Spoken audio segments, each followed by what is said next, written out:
नमस्कार आदाब, आप देख रहे हैं द जस्टिस हिंदी। बरेली से इस वक्त की बड़ी खबर है। 18 नवंबर को शहर कोतवाली क्षेत्र में एक अधिवक्ता से जुड़े विवाद ने बड़ा रूप ले लिया है। वकील समुदाय का आरोप है कि पुलिस ने उनके साथी अधिवक्ता पर मुकदमा दर्ज किया और इस कार्यवाही के पीछे कई अनियमितताएं भी सामने आ रही हैं। मामला 18 नवंबर का बताया जा रहा है। जानकारी के अनुसार प्रगति नगर थाना सुभाष नगर के रहने वाले आशीष सिंह और अमन का अधिवक्ताओं के साथ गंभीर विवाद हुआ।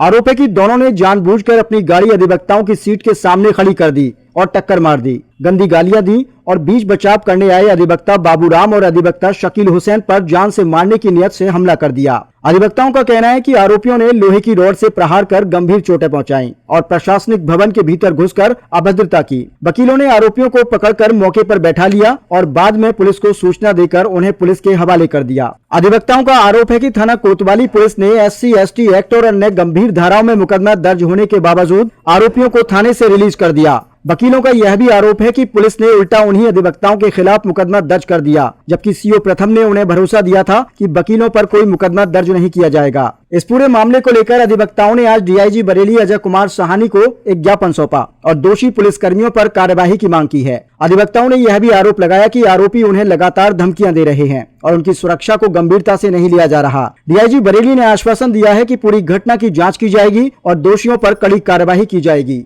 देखिए, जो हमें कोतवाली पुलिस से जो हमें कोतवाली पुलिस के जो विरुद्ध जो उन्होंने कार्यकृत किया है उसके संबंध में आज हम एडिशनल DG साहब से मिले थे। आपको जानकारी है कि उन्होंने 307 और मतलब जिसको आज की नए वाले एक्ट में 109 की धाराओं और SC/ST एक्ट के मुकदमे के बावजूद उनका जो मुलजिमों का चालान है उन्होंने 151 में किया और एक मुलजिम को थाने से ही छोड़ दिया, जबकि 3 मुलजिम उनको दिए गए थे।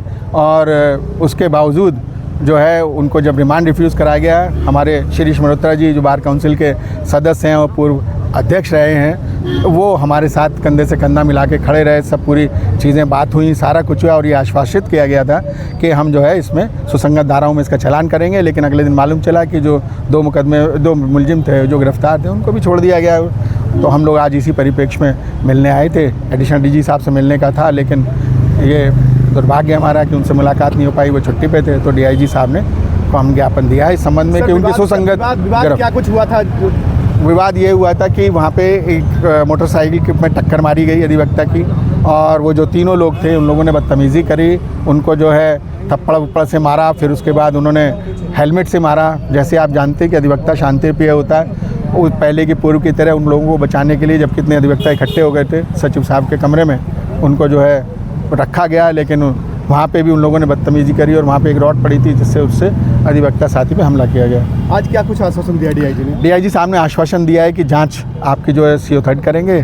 जो CO फर्स्ट साहब हैं उनसे जांच हटा ली गई है और जो कार्रवाई होगी, जो आपके मांग है 309 की, वो 109 की 307 से संबंधित, उसमें शीघ्र से शीघ्र गिरफ्तारी कराई जाएगी। देखिए, हमारे अध्यक्ष महोदय के नेतृत्व में और हमारे सचिव हैं भाई दीपक पांडे जी, उनके नेतृत्व में आज बहुत अभूतपूर्व संख्या में साथी लोग, मैं समझता हूँ 1200-1500 से कम नहीं होंगे, जिसमें बहुत बुजुर्ग लोग, सारी महिला अधिवक्ताएं शामिल थी। क्योंकि ये मुद्दा ऐसा हो गया कि हर अधिवक्ता के मतलब आत्मा को छू गया, झकझोर गया कि ये कैसे हो सकता है कि अधिवक्ताओं के खिलाफ कोई जना जिसके खिलाफ अटेम्प्ट टू मर्डर हो और SC/ST के गंभीर धाराएँ हो, उसमें 151 यानी जो शांति को भंग करने वाली धारा छोटी सी होती है, उसमें जेल भी नहीं भेजा जाता, उसमें केवल अवरुद्ध किया जाता है, निरुद्ध किया जाता है। तो ये समझ में आ गया कि CO साहब ने ज़रूर इस मैटर में जो है वो न्याय ना करने की कोई कसम थी खाली है। लिहाजा हम लोगों की तत्कालीन ये डिमांड थी कि उनसे विवेचना को ट्रांसफ़र किया जाए।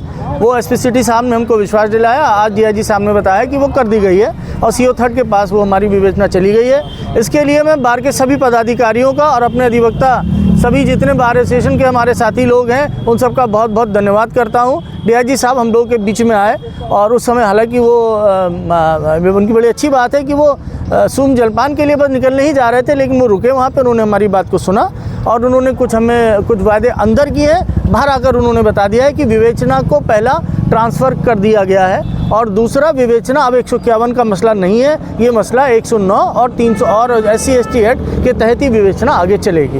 अध्यक्ष जी ने बता दिया है कचहरी परिसर में, और वो भी सचिव के कार्यालय में घुस के उन अधिवक्ताओं को मारा गया जो बीच बचाव कर रहे थे, और बाहर के लोग बुला लिए गए। जब एक आदमी ने वहाँ पे मारा उनको, तो बाहर के आदमियों को बुला के उनसे मारना पिटवाना शुरू कर दिया, तो और जान से मारने की धमकी दी, और इस तरीके से रॉड से पीटा गया है जो हमने धारा में दिया।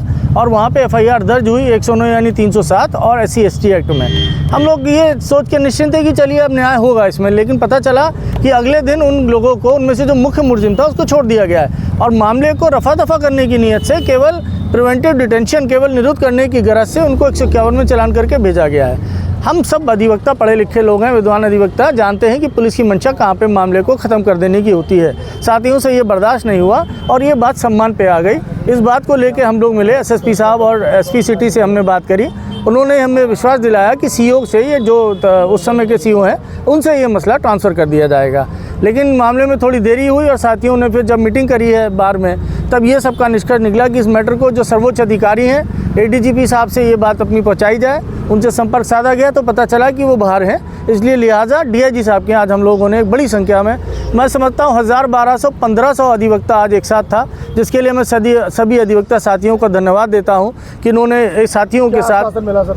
हमको आश्वासन जो DIG साहब ने बाहर आकर दिया है, वो उन्होंने ये कहा है कि इसको ट्रांसफ़र कर दिया गया है CO थर्ड के पास, और दूसरा उन्होंने कहा कि 151 का मैटर ये बिल्कुल नहीं है, और ये 109 में ही और SC/ST एक्ट में ही विवेचना आगे जारी रखी जाएगी। उन्होंने कुछ भी और बातें हमसे कही हैं, लेकिन वो बातें जो सामने आके गई हैं वो मैंने आपको बताई।